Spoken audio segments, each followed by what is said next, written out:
In an industry stuffed with marketing bullshit, empty promises, and Chinese-suited liars, one woman's had enough. She knows what it's like to have the wrong clients, no money, and no time for fun. But she also knows how to fix it. And on the Business for Superheroes show, she promises to tell the down and dirty truth about business, sales, and running away with the circus. Here's your host, Vicky Fraser.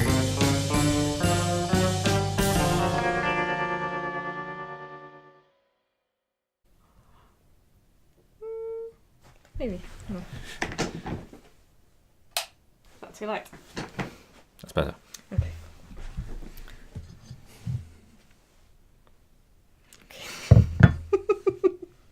Are you ready? Yes. You don't want to look at yourself, do you? No. Okay.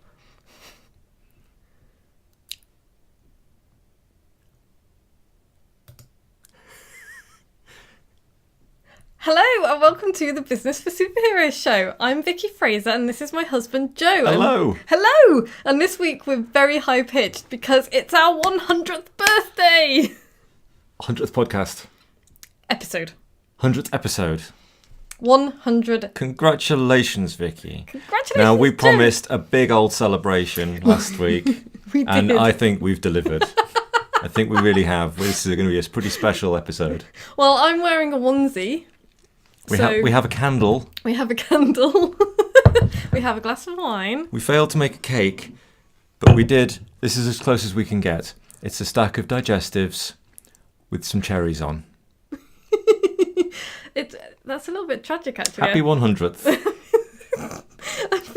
I feel like we've let ourselves down. I feel like we've let the listeners down. How could they be disappointed with this? And hang on.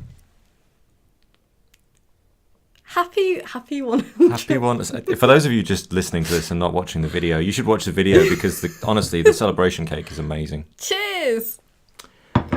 So if you hear munching, that'll be me making my way through the digestive biscuit cake. We're also not drinking gin because you're going to be amazed to hear this, woefully unprepared. We're bereft. Yeah, but anyway, this is very exciting. I got all excited last week. I was going to have party hats, I was going to have sparklers. In fact, I wanted to have sparklers, but Joe was under the boring, frankly, impression that bringing outdoor sparklers indoors would be dangerous, and I don't see how that would I just think, carpets will burn eventually, and it's... Well, we're not going to keep this carpet, though. There's no reason to set fire to it live on air. No.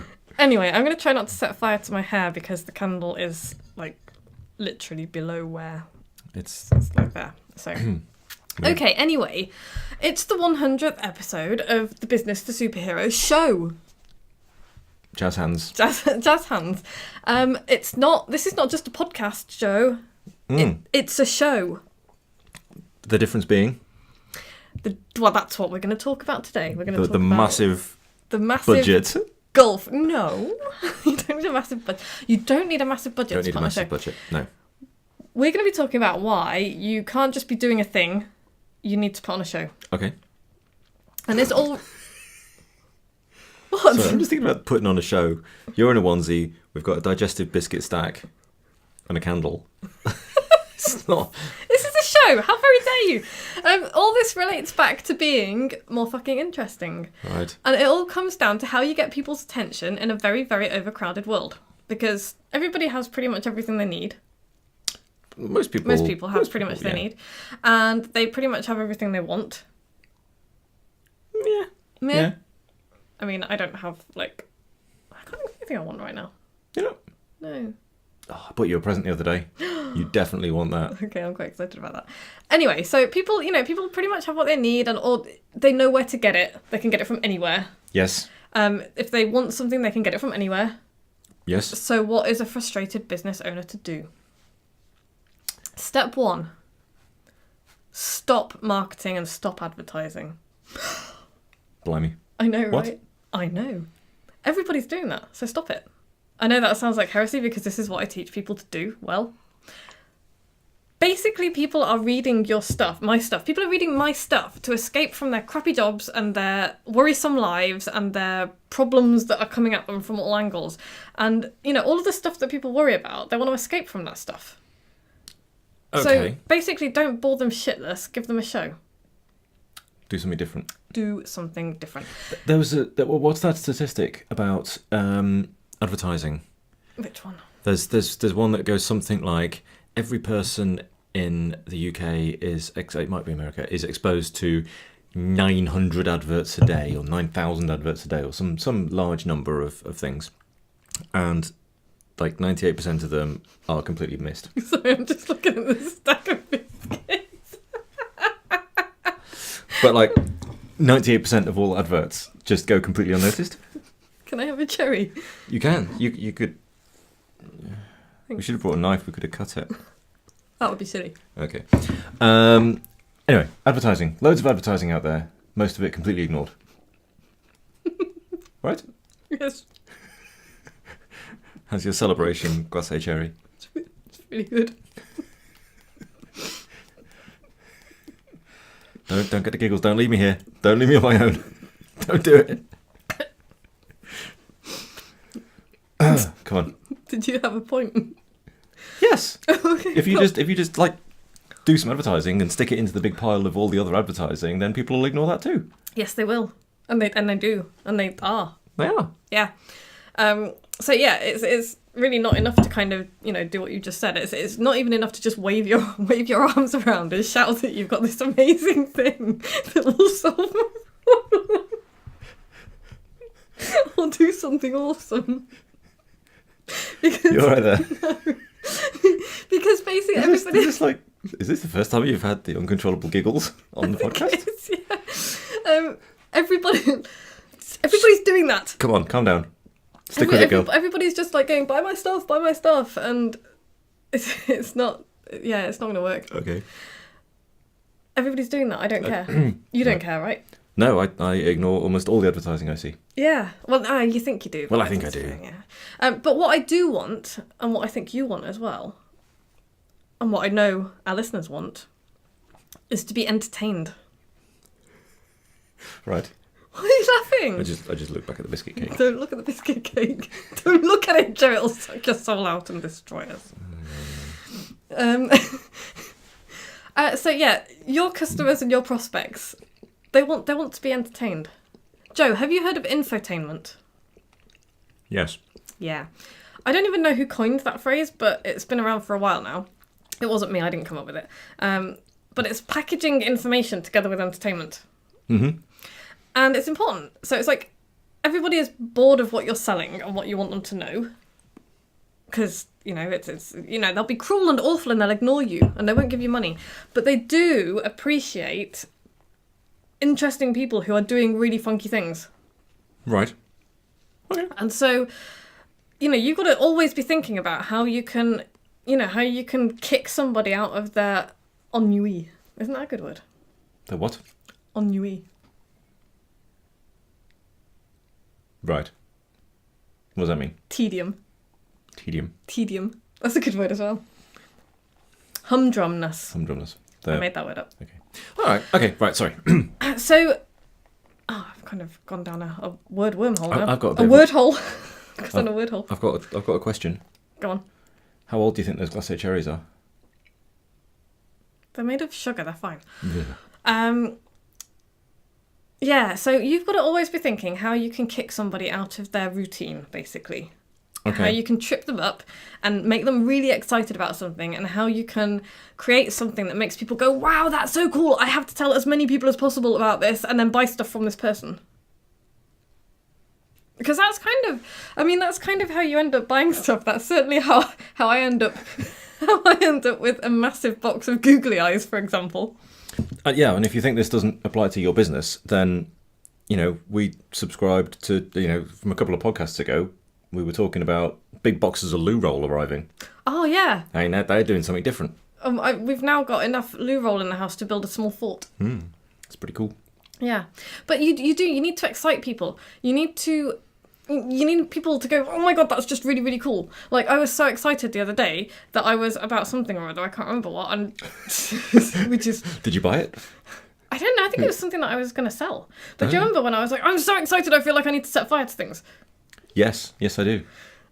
I did not set fire to things. I'm glad. But that is the level of excitement that you need to be engendering in people when they look at your marketing and advertising. It needs to be like, oh my god, this is so awesome, I feel like I need to break things.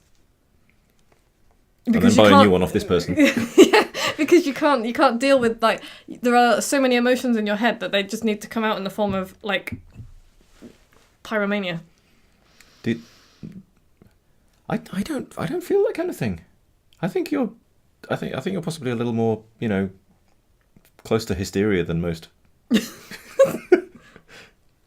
was unkind. Kind of true. That's the second unkind thing you said to me this week. What? We have been... That's not true, We've been really into RuPaul's Drag Race. I know we're like 8 years behind the rest of the world, but Hi, Jen. Hi, Jen! We've just been introduced by Jen to RuPaul's Drag Race, and we love it. Well, I particularly love it, but we love it. And I was just like, at the end of one of the episodes, I was like, oh my god, I want to be a drag queen. And what Joe said wasn't, well, you're not like a man or gay. What he said was, well, you're going to have to up your makeup game, aren't you? And I was like, wow, that was too mean. Well, to be fair, they wear an awful lot of makeup. And I'm not very good at makeup. Anyway, we're wandering somewhat off the topic here. That was somewhat off topic.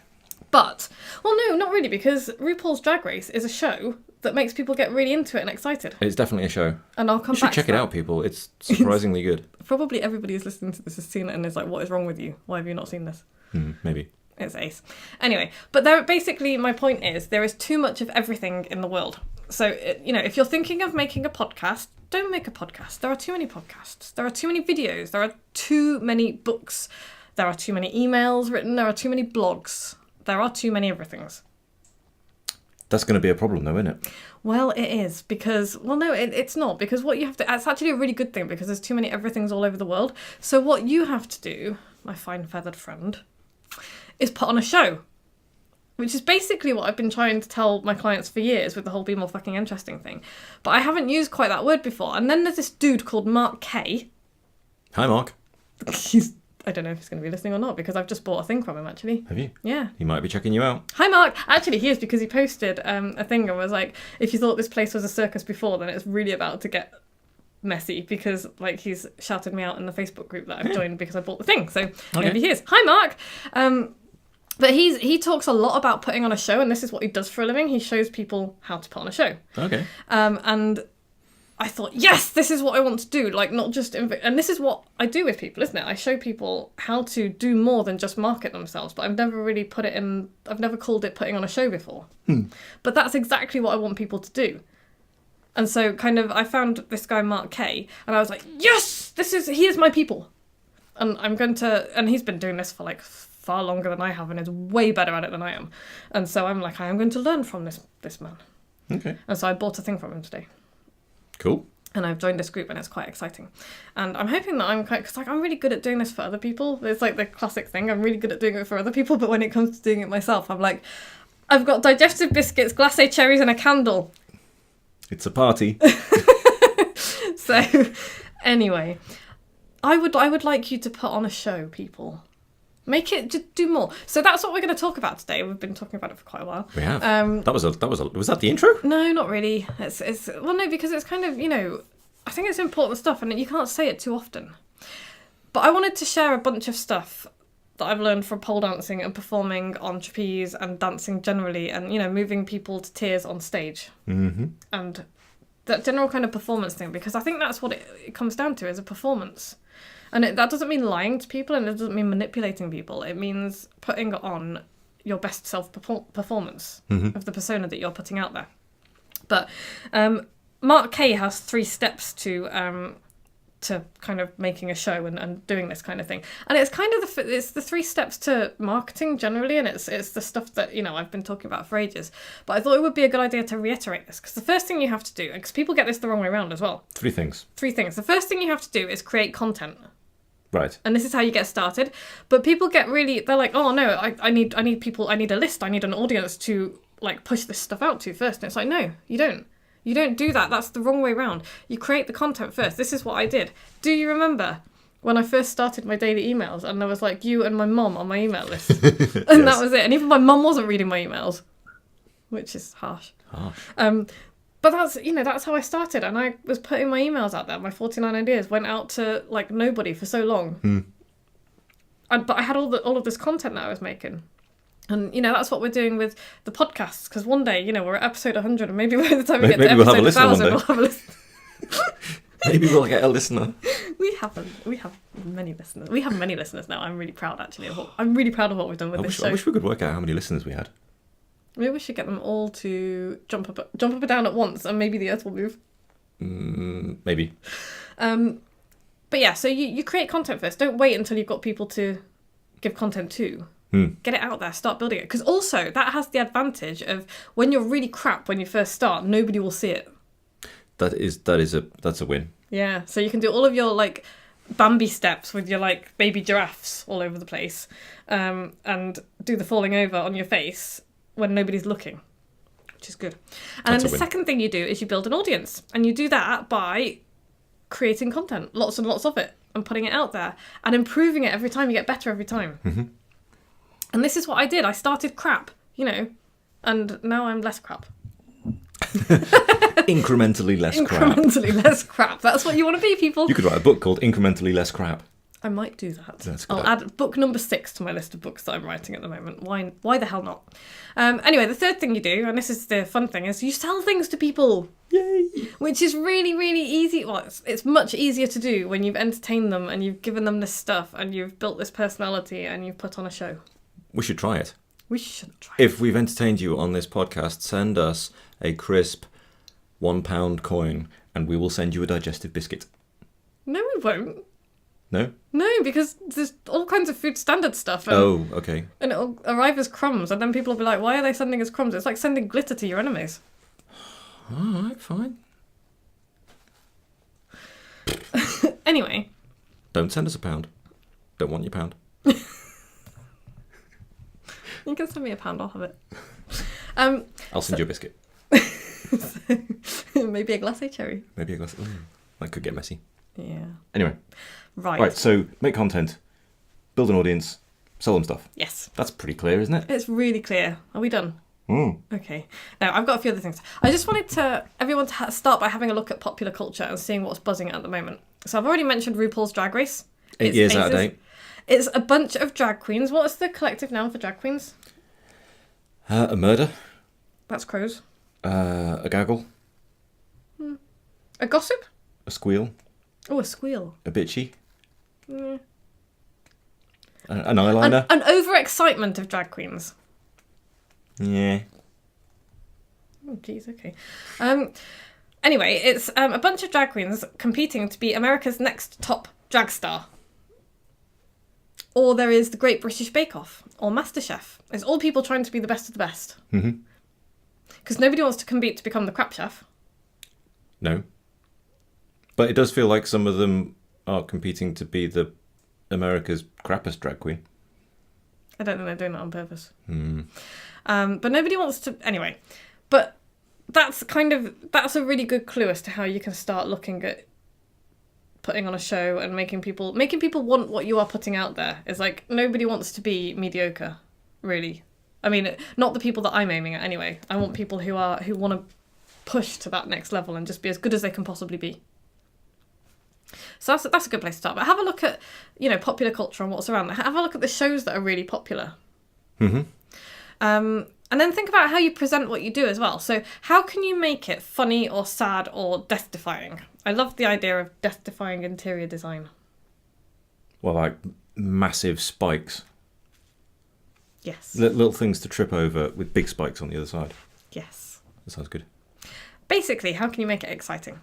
That might be you, that might be the person that you are, or it might be your thing. It might be packaging it in such a way, or presenting or creating the product in such a way that it's just that bit more exciting. So it could be the exciting product, it could be an exciting person to buy it from, i.e. you. It could be exciting presentations, it could be all kinds of different ways of being exciting. Yeah. And here's an example of how you can do that kind of thing. So next time you give a talk or a presentation, don't give a talk or a presentation. That's boring. Nobody wants another boring PowerPoint presentation or a dull talk about hats or something. Instead, juggle the hats. Hat juggling is a thing, isn't it? You could juggle hats? I well, can't juggle you couldn't hats. juggle hats. Well, I could if I practiced. But yeah, give them a show instead. So script it, do a little dance, swing on a flying trapeze. Don't swing in on the flying trapeze because that's my thing. But yeah, think about how you can, maybe you cartwheel onto the stage. I don't know, do something that makes you stand out. Don't cartwheel onto the stage.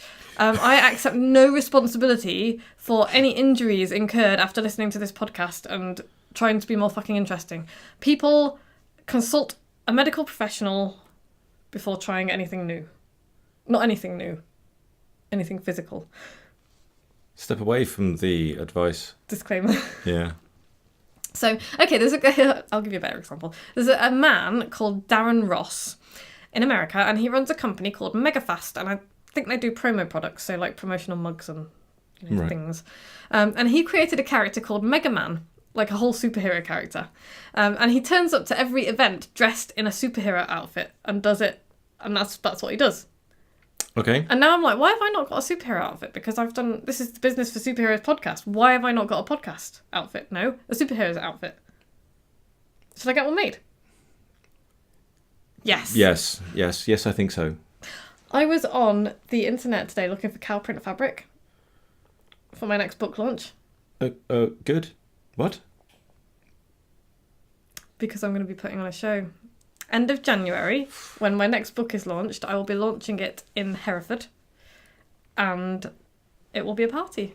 As a mild-mannered engineer, I find all of this quite scary. So this guy, Mega Man, Darren Ross, he turns up at trade shows and, presentations and things. He turns up in his superhero outfit and he has this whole show that he puts on. And that got me thinking, trade shows and networking, they're full of really boring people. Does his business work? Yes! Does he make an absolute fortune? Yeah. Is he having loads of fun? He's, fucking loaded. And he's having loads of fun. He does all of the marketing for his business. He's got, this multi-million-dollar business. I'm not sure you could pay me enough to wander around go to business meetings in a superhero outfit. Well, you don't have to. I know. I'm trying to think how I would be more interesting. It wouldn't be like that. Handlebar moustache. Mutton chops. Anyway. So, trade shows and networking. Don't just turn up and talk. And, trade shows is a thing, Joe. How boring are trade shows? Ah, Jesus, trade shows are bad. And how boring are almost everybody at trade shows? Lots of really, really dull trade shows. Engineering trade shows. Woohoo! No, any trade shows. I've never been to a trade show where people are doing anything interesting at all. It's just people on a stand, on their phones, praying not to be, spoken to by any of the people wandering around the trade show, which is ridiculous because surely that's the point.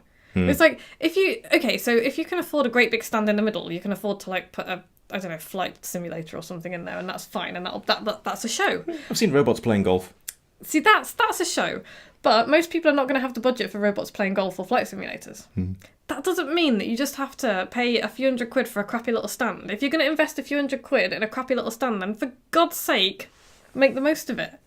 Turn up in a bloody costume. Don't be one of those people with the little rack with some brochures in it and a chair. You might as well just set fire to your money if that's what you're going to do. Because it's just a massive waste. Appalling. So, if you're... Make the most of what you've got. If you're stuck in a corner, if you've got a crappy little trade show stand in a corner, and that's where you are, then take a mate along, make sure somebody's always manning the stand. And cartwheel everywhere. Basically. Yeah, rolling. I mean, you're kind of laughing, but that's what you should be doing. You should be inserting yourself into the main thoroughfares of the trade show and being more interesting than everybody else around you. And that will not be difficult. It really won't be difficult, will it? No. So. Unless everybody's cartwheeling. In which case, do handstands instead. Yeah, that would be crazy. Backflips. Again. Up your gymnastic game if everybody else is doing cartwheels. Yeah. Unicycle! Oh my God. You could unicycle down the aisles. I'm going to learn to unicycle. Okay. I've always wanted to learn to unicycle. We should do it. I will do. So anyway, what can you do to put on a show at an event? I was going to ask you for some ideas, but we're running out of time. So, also go and look at Drunk Histories on YouTube. Okay. Misty told me to go look at it. Hi, Misty. Hi, Misty. And they're like history lessons, but they're historians getting drunk and then talking about something specific, and they're hilarious. Okay. And that's a show. That's like somebody who's like, oh, my thing is history. I want to talk about history. I want to teach people about history. But they're getting drunk and talking about history. It kind of feels like we get drunk and talk about marketing. Which we do. Right. So, yeah. Here are the basics. Create content. Build an audience. Sell them stuff. But do it really interestingly. Yeah. Look around you. Find businesses that are doing similar things to you and then do something else. Yeah. For God's sake, differentiate yourself. I've got in my notes here some of the stuff taken from like the literal blood, sweat and tears of my performances on stage. And I just wanted to touch on the massive gulf of difference between doing a routine and performing a show. Because anyone can learn the moves, right? Yes. Anyone can recite the lines. Anyone can just ask for the sale. That's boring and humdrum. But putting on a show is different. You have to practice until the moves are like second nature. And then you have to push all of your emotions out of your face and into the faces of the people in your audience. So, like, do you remember when we did Reflection? Yeah, that was cool. That was, like, full of the feels, though, wasn't it? We had people crying in the audience. And what we did, I think what we managed to do, is make everybody in the audience believe that they were the only ones who were watching it. That's what you have to do. And that's kind of a really serious point, actually, is you have to make everybody in the audience believe that you are the only one that you're doing this for. So, which means making eye contact. And you're not really making eye contact with people in the audience when you're on a stage because you can't see them, usually, because there's, like, footlights and stuff. But when you're looking out at the audience, it looks to the audience like you're making eye contact with them, doesn't it? Every single person is like, oh my God, she's just looking at me. And it's like, I'm not, because I can't see you. Actually, I was looking for you at the last show. Yeah. I was there. I know. But yeah, you have to kind of do that eye contact thing. Particularly if you're actually in person in front of people on a stage or in front of a camera, you have to use eye contact. So like I'm giving you like really uncomfortable eye contact right now if you're watching the video, and Joe's needs to stop doing that. So, really serious, intimate eye contact. Do not be afraid of doing that. Even if you feel stupid doing it, stop it. Even if you feel stupid doing it, it will make you more money because it'll build a connection between you and your audience far quicker than you could ever do with words. And if you're doing audio or writing, you can still make eye contact, kind of, but you do it by directly beaming into their feels. And understanding who they are and what they want and what they need and what their problems are and what scares them and all the stuff we've been through loads of times before. Yeah, and making them laugh or cry, or that's the equivalent. So you want to be making someone nod their head along with your story, someone thinking, yeah, wow, how does she know exactly how I am feeling? And then pull those feelings out until the wallet comes out with them. Because somewhere right down in here is where the money is. Is where the money is, yeah. You just got to keep pulling the guts up until you find the money. But not in a manipulative way, and that's the thing, because people see through that shit. Yeah. You might fool them once, but you won't fool them again, and then you'll get a really bad reputation. So this needs to be real. And you can do this with writing books, with writing emails, with writing stories as well. You turn it into a story. I'm writing 2 business books at the moment, but they're both fiction style, so I'm storyfying it. It's kind of a non-fiction book, but I'm writing a story. And I'm coaching a client to write her book, and she's writing a story too. And that's not just a book, that's a show. Putting on a show. And that's the difference. So, takeaway. What's this week's takeaway? Joe, what's the difference between marketing and putting on a show? Being more interesting. Do something different. Do it big. Do it loud. Do it in a relevant way. Make them invested in what you're doing. Don't be the beige person in a suit watching people drift on by. Be entertaining. Entertain. Take your next marketing piece and entertain me. Create a show specifically designed for your audience and make them feel something. Because if they don't feel it, they're never going to buy from you. Ever, ever. Because there's a million people out there doing exactly what you're doing. Yeah. If you don't make them feel something, then they end up either being seduced by somebody else or they just become a price buyer. Yeah. And a price buyer is not who you want as your customer. No. So, yeah, go away, create a show, be more interesting. It sounds really simple, and it kind of is. But if you're struggling for ideas with this stuff, that is what my brain is really good at, isn't it, Joe? Yep. I'm really good at coming up with ridiculous ideas for people that actually will work. So, join my inner circle. That would be a good start. I will help you do this. businessforsuperheroes.com/inner circle. That URL might not even bloody work. It's something like that. Email me. Yeah. Easy. Anyway, right. So next week we're going to be talking about storytelling with fascination Storytelling with fascination. for podcast 101. They're like those little hats with feathers. There's a fascinator. But we could wear fascinators. We could. Well, we were going to have a cake today, and we don't have a cake, do we? Well, we probably won't have fascinators next week. We might do. Let's face it. But what have I got going? What's going on in Vicky World? Joe? Bookaholics Anonymous. Bookaholics Anonymous. Big stack launched. of business books that needs reading. So join. It's free. And basically, it's just a pointy stick to make you read the books that you should read. And then use them. Use them, talk about them, meet some interesting people, and have a chat about what you've read. Yes. And so at the end of every month, this month, if you want to join us, we are reading Purple Cow by Seth Godin. Sorry, Seth. We are reading Purple Cow by Seth Godin, because it's a nice short book to start with. Okay. Lots of pictures. No pictures. No long words. No pictures. No pictures. Some long words. And at the end of the month, at the end of November, we will be jumping on a Zoom call, half an hour or so, and we'll be sharing the top 3 things that you've learned from this book and how you're going to put them to use in your business. And that's the crucial thing, because I read a thing today. John Carlton sent an email today about, don't just read. Use the stuff you read. You're not allowed to read your next business book until you've used something from the last one. And I think that's a really good policy. Yes. Otherwise, you're just a shiny object collector. You buy books. Maybe you read them. You don't change the way you behave. You don't do anything. You don't implement anything. You listen to podcasts. You don't implement anything, and you just keep going. Yeah, you're not allowed to listen to any more of our podcast episodes until you've implemented something from this one. Do something, people. Otherwise, there's no point. Yeah. So anyway, for this week, if the only thing you do is join Bookaholics Anonymous, that'll do. VickyFraser.com/book club. Totally free of charge. Won't cost you anything. Right. If you like this podcast, go to iTunes and subscribe because it helps us climb the rankings, or go to Stitcher or whatever. Leave us a review, please. That would be lovely. It will help more people find us.